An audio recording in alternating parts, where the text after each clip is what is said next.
പഹൽഗാം ഭീകരാക്രമണത്തിൽ ഇന്ത്യയുടെ തിരിച്ചടി ഭയന്ന് പാകിസ്ഥാൻ. പാക് അധീന കാശ്മീരിലുണ്ടായിരുന്ന ഭീകരരെ മാറ്റി സൈന്യത്തിന്റെ മിന്നലാക്രമണം ഭയന്നാണ് നീക്കം. അതിനിടെ ജമ്മു ജയിലിലുള്ള 2 പേരെ NIA ചോദ്യം ചെയ്തു. അതേസമയം ഭീകരർക്കായുള്ള തിരച്ചിൽ 11ാം ദിവസവും തുടരുകയാണ്. നിയന്ത്രണ രേഖയിൽ വെടിനിർത്തൽ കരാർ ലംഘിച്ച് പാകിസ്ഥാൻ ഇതിനിടെ വീണ്ടും പ്രകോപനം നടത്തുന്നു.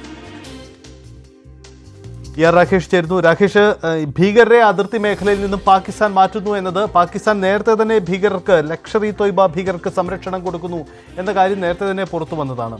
തിരിച്ചടി പാകിസ്ഥാൻ ഭയക്കുന്നു എന്നതാണോ സാഹചര്യം? എന്താണ് അതിർത്തിയിലെ ഇപ്പോഴത്തെ സാഹചര്യം? സജിത്ത്, എല്ലാ കാലത്തും പാക് അധീന കശ്മീരാണ് ഭീകരരുടെ താവളം. കാരണം പലപ്പോഴായി ഇത്തരത്തിൽ അവിടെ എത്തുന്ന ഭീകരർ, പാകിസ്ഥാനിനടക്കം പരിശീലനം നേടി പാക് അധീന കശ്മീരിലെത്തുന്ന ഭീകരർ പാക് സൈന്യത്തിൻ്റെയും ഒപ്പം തന്നെ പാക് റേഞ്ചേഴ്സിൻ്റെ ഒക്കെ സഹായത്തോടു കൂടിയാണ് അന്താരാഷ്ട്ര അതിർത്തിയൊക്കെ മറികടന്ന് ഇന്ത്യയിൽ പ്രവേശിക്കാറുള്ളതും ഇത്തരത്തിൽ ആക്രമണങ്ങൾ നടത്താറുള്ളതും. ഏറ്റവും ഒടുവിൽ ഇപ്പോൾ പഹൽഗാമിലുണ്ടായ ആക്രമണം നടത്തിയ ഭീകരർ പോലും പാകിസ്ഥാൻ സ്വദേശികളുണ്ട്. അവർ 1.5 വർഷം മുമ്പ് കശ്മീരിലെത്തിയെന്നാണ് പുറത്തുവന്ന റിപ്പോർട്ടുകൾ. അപ്പോൾ അതിന് സമാനമായ രീതിയിൽ ഇന്ത്യയിലേക്ക് പ്രവേശിക്കാൻ കാത്തു നിൽക്കുകയായിരുന്നു ഭീകരർ. അങ്ങനെ 3 പ്രധാനപ്പെട്ട ലോഞ്ച് പാഡുകളിൽ നിന്നുള്ള ഭീകരരാണ് ഇപ്പോൾ അവിടെ നിന്ന് ഒഴിഞ്ഞ് വീണ്ടും പാകിസ്ഥാനിലേക്ക് പോയത്. തീർച്ചയായും ഇന്ത്യയുടെ ഒരു തിരിച്ചടി പ്രതീക്ഷിക്കുന്നുണ്ട്. അത് പാക് അധീന കശ്മീരിൽ തന്നെയാകും എന്ന് തന്നെയാണ് കണക്കുകൂട്ടുന്നത്. ഇതിൻ്റെ അടിസ്ഥാനത്തിൽ തന്നെയാണ് ഇവരെ ഇപ്പോൾ മാറ്റിയിരിക്കുന്നത്. കാരണം ഈ ഓരോ ലോഞ്ച് പാഡിലും ചുരുങ്ങിയതൊരു 15 ഭീകരരെങ്കിലും ഉണ്ടായിരുന്നു. അങ്ങനെയെങ്കിൽ 45 ഭീകരരെങ്കിലും ഇന്ത്യയിലേക്ക് പ്രവേശിക്കാൻ അവസരം കാത്തു നിൽക്കുകയായിരുന്നു. ഇതിൽ പ്രധാനമായും ഉണ്ടായിരുന്ന മേഖലകൾ, ഒന്ന് സാംബ അതിർത്തിയോട് ചേർന്നുള്ള ഷഗർഗഡ് ക്യാമ്പ്, മറ്റൊന്ന് നൌഷേരയിലെ സാമഗ്നി ക്യാമ്പ്, കൂടാതെ ഹിരനഗറിലെ സുഗ്മൽ ലോഞ്ച് പാഡ്. ഇങ്ങനെ ഈ 3 ലോഞ്ച് പാഡുകളിൽ നിന്നായാണ് ഈ ഭീകരർ ഇത്തരത്തിൽ ഇന്ത്യയിലേക്ക് കടക്കാൻ അവസരം കാത്തിരുന്നത്. ഏതായാലും ഒരു തിരിച്ചടി അവർ പ്രതീക്ഷിക്കുന്നുണ്ട്. ഇത് കൂടി കണക്കിലെടുത്തുകൊണ്ടാണ് പാക് അധീന കശ്മീരിൽ നിന്ന് മാറി അവർ പൂർണ്ണമായും പാകിസ്ഥാനിലേക്ക് തന്നെ മടങ്ങിപ്പോയിരിക്കുന്നത്. ഏതായാലും പാക് അധീന കശ്മീർ പ്രാദേശിക ഭരണകൂടവും ഒരു തിരിച്ചടി പ്രതീക്ഷിക്കുന്നുണ്ട്. കാരണം അവിടെയുള്ള ആളുകളോടൊക്കെ തന്നെ 2 മാസത്തേക്കുള്ള ഭക്ഷണം കരുതാനുള്ള നിർദ്ദേശം നൽകി കഴിഞ്ഞിരിക്കുന്നു അവിടുത്തെ സർക്കാർ. മാത്രവുമല്ല, ഒരു പ്രത്യേക സെഷൻ വിളിച്ചു ചേർക്കുകയും ഇക്കാര്യങ്ങളൊക്കെ തന്നെ ചർച്ച ചെയ്യുകയും പ്രത്യേക ധനസഹായം ഇതിനായി അനുവദിക്കുകയും ചെയ്തിട്ടുണ്ട്. അങ്ങനെ ഒരു തിരിച്ചടി ഏത് നിമിഷവും ഇന്ത്യയുടെ ഭാഗത്തുനിന്ന്, പ്രത്യേകിച്ച് സൈനിക നീക്കം അല്ലെങ്കിൽ വ്യോമാക്രമണം ഉണ്ടാകുമെന്ന് തന്നെയാണ് അവർ കണക്കൂട്ടുകയും ചെയ്യുന്നത്. ഏതായാലും ഇന്ത്യ ആകട്ടെ പാകിസ്ഥാനെതിരെ പലതരത്തിലുള്ള നടപടികൾ ആലോചിച്ചു വരികയാണ്, നടപ്പാക്കി വരികയാണ്. കാരണം ആദ്യഘട്ടത്തിൽ തന്നെ നയതന്ത്ര തലത്തിൽ ചില നീക്കങ്ങൾ ഇന്ത്യ നടത്തിയിരുന്നു.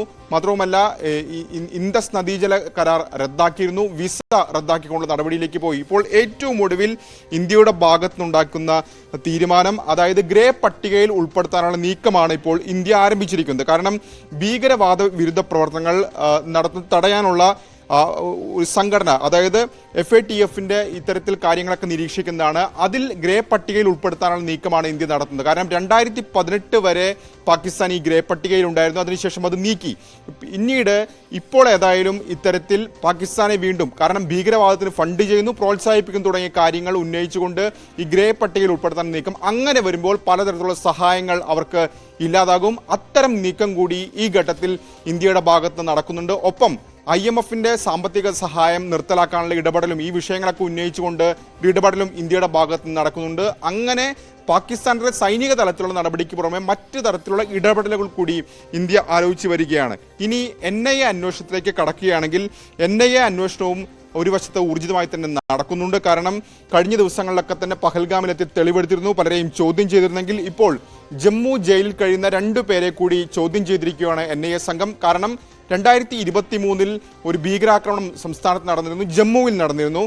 ആ ഭീകരാക്രമണത്തിൽ പങ്കുള്ള 2 പേരാണ് ഇപ്പോൾ ജമ്മു ജയിലിൽ കഴിയുന്നത്. ഇവർക്ക് നിലവിൽ ഉണ്ടായിരിക്കുന്ന ഭീകരാക്രമണവുമായി ബന്ധമുണ്ടോ, അല്ലെങ്കിൽ ഇപ്പോൾ പങ്കെടുത്തിരുന്നവരുമായി ബന്ധമുണ്ടോ തുടങ്ങിയ കാര്യങ്ങളാണ് ഇപ്പോൾ NIA അന്വേഷിച്ച് വരുന്നത്. ഇതിന്റെ അടിസ്ഥാനത്തിലാണ് ഈ 2 പേരെയും ചോദ്യം ചെയ്തിരിക്കുന്നത്. അത് 2 പേരും, ഒന്ന് നിസാർ അഹമ്മദ്, മറ്റൊന്ന് മുഷ്താഖ് ഹുസൈൻ. ഈ 2 പേരുമാണ് കഴിഞ്ഞ ഒരു വർഷത്തിലധികമായി രജൌരിയിൽ നടന്ന ആക്രമണവുമായി ബന്ധപ്പെട്ടുകൊണ്ട് ജമ്മുവിലെ ജയിലിൽ കഴിയുന്നത്. ഇവരെയാണ് ഇപ്പോൾ ചോദ്യം ചെയ്തിരിക്കുന്നത്. സജിത്ത്.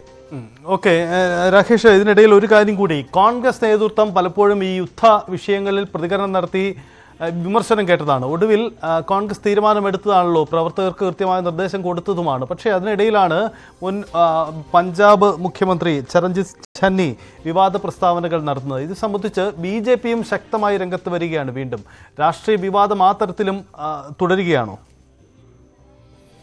സജിത്ത്, ഇന്നലെ കോൺഗ്രസ് പ്രവർത്തക സമിതി ചേരുകയും പഹൽഗാം ഭീകരാക്രമണം അടക്കമുള്ള വിഷയങ്ങൾ ചർച്ച ചെയ്യുകയും നടപടി വേണം, തിരിച്ചടിക്കണമെന്ന് ആവശ്യപ്പെടുകയൊക്കെ ചെയ്തതാണ്. പക്ഷേ അതിനുശേഷം നടന്നൊരു വാർത്താ സമ്മേളനം ഇപ്പോൾ കോൺഗ്രസിനെ ഏതായാലും വെട്ടിലാക്കുകയാണ്.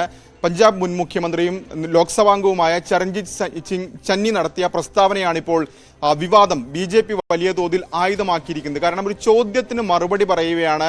ഇത്തരത്തിൽ നേരത്തെ ഇന്ത്യ നടത്തിയിട്ടുള്ള സർജിക്കൽ സ്ട്രൈക്കുകളുടെ ആധികാരികതയെ ചന്നി ചോദ്യം ചെയ്തത്. ഇത്തരത്തിൽ സർജിക്കൽ സ്ട്രൈക്ക് നടത്തിയെന്ന് തെരഞ്ഞെടുപ്പ് കാലത്ത് വലിയ അവകാശവാദം BJP ഉന്നയിച്ചിരുന്നു, പ്രധാനമന്ത്രി ഉന്നയിച്ചിരുന്നു. പക്ഷേ അതിന് തെളിവുകളൊന്നും കണ്ടിട്ടില്ല. സാധാരണ ഒരു സ്ഥലത്ത് ബോംബാക്രമണമൊക്കെ നടത്തുകയാണെങ്കിൽ ആളുകൾ അറിയാറുണ്ട്, പക്ഷേ ഇവിടെ ഒന്നും കേട്ടിട്ടില്ല എന്ന് ചന്നി പ്രതികരിച്ചു. മാത്രവുമല്ല തെളിവ് എവിടെയെന്ന ചോദ്യം പോലും ചന്നിയുടെ ഭാഗത്തുനിന്നുണ്ടാവുകയും ചെയ്തു. ഇതാണ് ഇപ്പോൾ BJP ഏതായാലും വലിയ തോതിൽ ആയുധമാക്കുന്നത്. കാരണം രാജ്യമൊന്നാകെ ഇപ്പോൾ ഒറ്റക്കെട്ടായി ഈ ആക്രമണത്തിനെതിരെ രംഗത്ത് നിൽക്കുമ്പോൾ സൈന്യത്തിന്റെ മനോവീര്യം തകർക്കുന്ന നടപടിയിലേക്ക് കടക്കുകയാണ് കോൺഗ്രസ് നേതൃത്വം എന്നാണ് BJP പ്രതികരിച്ചിരിക്കുന്നത്. അങ്ങനെ കോൺഗ്രസിനെതിരെ വലിയ തോതിൽ വിമർശനം ശക്തമാക്കുകയാണ്. മാത്രവുമല്ല കോൺഗ്രസ് നേരത്തെ തന്നെ നേതാക്കൾ പലതരത്തിലുള്ള പ്രസ്താവനകൾ നടത്തുന്നതിനെ തുടർന്ന് ഒരു സർക്കുലറൊക്കെ പുറത്തിറക്കുകയും പാർട്ടി മാർഗരേഖ പാലിക്കാൻ എല്ലാ നേതാക്കളും, അത് ഏത് പദവിയിലിരിക്കുന്ന ആളെന്നില്ല, എല്ലാവരും അത് പാലിക്കാൻ തയ്യാറാകണം എന്ന് ആവശ്യപ്പെട്ടിരുന്നതാണ്. കാരണം കോൺഗ്രസിന്റെ ഔദ്യോഗിക പേജിൽ ചില ട്വീറ്റുകൾ പ്രത്യക്ഷപ്പെടുകയും മോദിയുടെ അടക്കം തലയില്ലാത്ത ട്വീറ്റുകൾ പോസ്റ്റ് ചെയ്യുകയും അത് BJP ആയുധമാക്കുകയും പിന്നീട് കോൺഗ്രസ് അത് ഡിലീറ്റ് ചെയ്യുകയൊക്കെ ചെയ്തിരുന്നതാണ്. മാത്രവുമല്ല കർണാടക മുഖ്യമന്ത്രിയായ സിദ്ധരാമയ്യ, കർണാടകയിലെ മന്ത്രിയായ തിമ്മാപ്പൂർ തുടങ്ങിയവരൊക്കെ തന്നെ ചില പരാമർശങ്ങൾ നടത്തിയിരുന്നു. ആ പരാമർശങ്ങളൊക്കെ തന്നെ പാകിസ്ഥാനിലെ നേതാക്കൾ ഇന്ത്യക്കെതിരെ ആയുധമാക്കുകയൊക്കെ ചെയ്തു.